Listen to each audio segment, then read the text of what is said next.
Thank you very much, Honorable Speaker, and thank you. You are kind. Honorable Speaker, I rise to support this bill.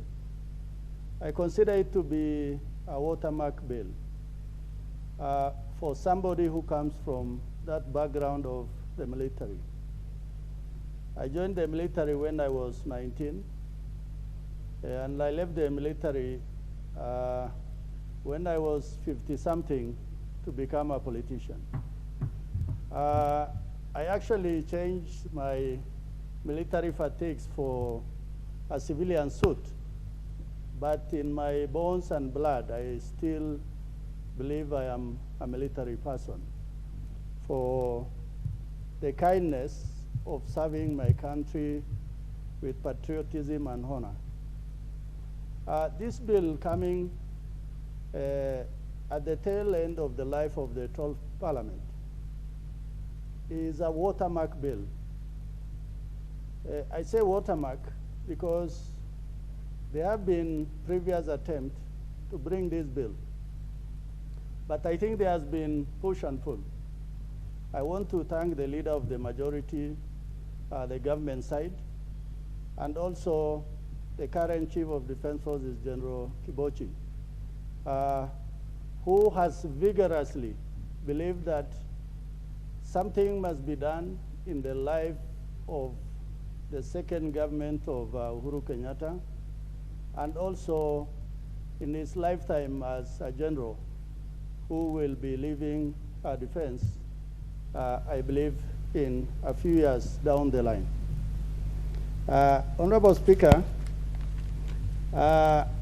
I just want to share a story about the Second World War. In 1942, in South Pacific, an American warship was sunk by a Japanese fleet. In this warship, there were 5 brothers who chose to fight together. And historically, this changed a lot of things in the way the Americans managed their war machine, because it was uncalled for 5 brothers to fight on a single ship. They were later known as the Sullivan brothers. They were celebrated. The general who was in charge of the Navy was writing letters of condolence. And then he wrote the first letter, he signed, the second, then the third, the fourth. Then when he was given the 5th letter, he said, "Oh my God, this is so big a thing that I cannot sign this as a general. It can only be signed by the commander-in-chief." In this particular incident, the letter was signed by the then president of US, Franklin Roosevelt, because the occasion was big that one family can be told about the death of all 5 of their sons. But the family was asked what they felt about this thing. Then the mother said, "If I was given the opportunity, they will do it again. It made men of them. My boys did not die in vain."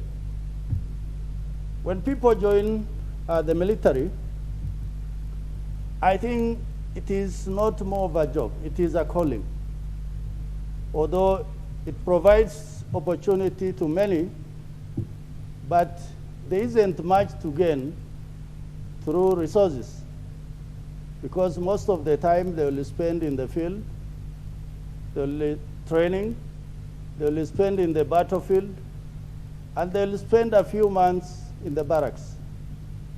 The contact with even their families and the civilian population is quite limited.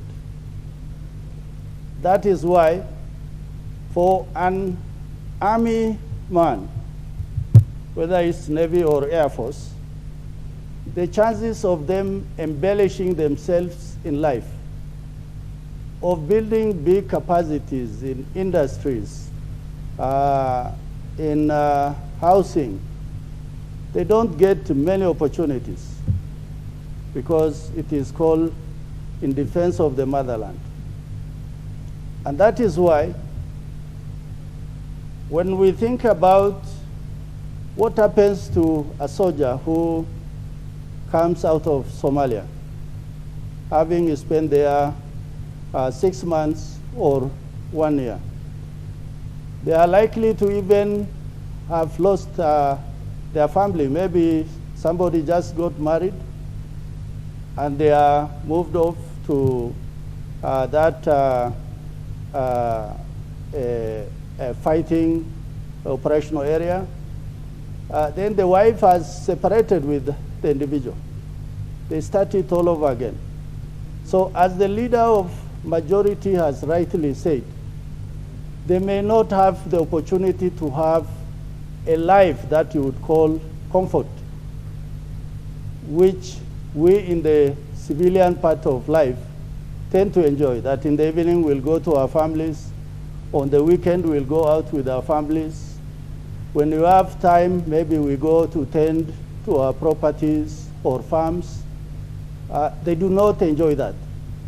What this bill will eventually tend to do is to allow the military to manage the military soldier and their families until they have a separation with that institution.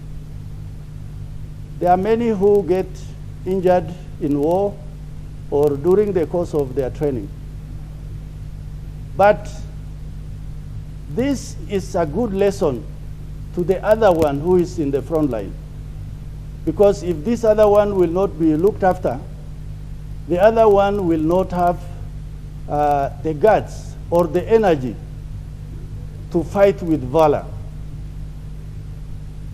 to try and move into that fire to help his comrade. Because he knows, in the end, I will just be like the other person. So there are a few things that I would appreciate and talk about in this bill.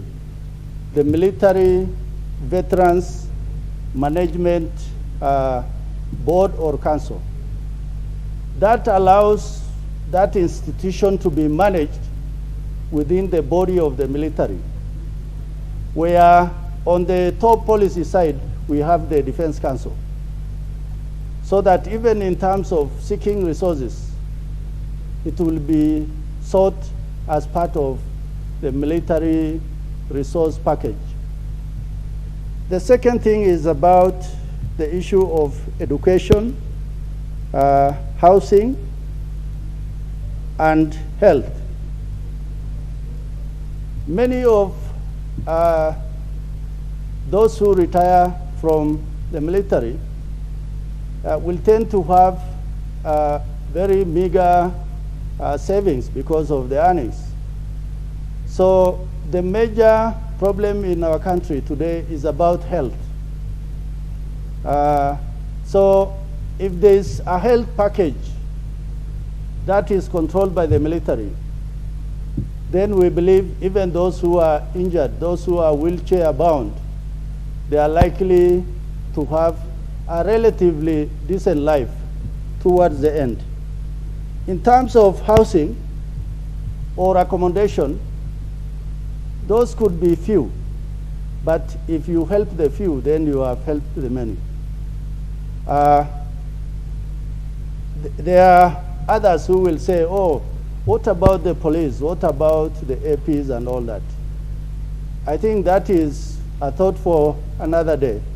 But as far as the military is concerned, it is a special institution that we need to treat their case on a merited basis in what this institution has done for this country for our lifetime.